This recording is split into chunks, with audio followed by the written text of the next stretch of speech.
Nínú ìdìbò abẹ́lé PDP nípínlẹ̀ Ekiti, Oluyede jáwé olúborí.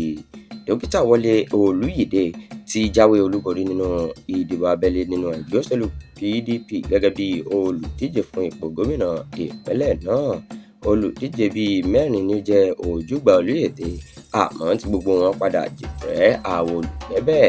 Alága tó ń ṣe kò kárí ètò ìdìbò abẹ́lé tuntun jẹ́ aṣòfin tó ń ṣojú ẹkùn àríwá ìpínlẹ̀ Gombe, Sẹ́nitọ̀ Ibrahim Dakambo kéde Oluyede gẹ́gẹ́ bí ẹni tó jáwé olúborí pẹ̀lú ìbò tó tó ọ̀rìnlénígba láti fẹ̀yìn Fúnṣọ́ Ayẹni, ẹni tó ní ìbò òjìlénígbadínọ̀kan tí obìnrin àárín wọn náà ní ìbò mẹ́tàdínlógún balẹ̀.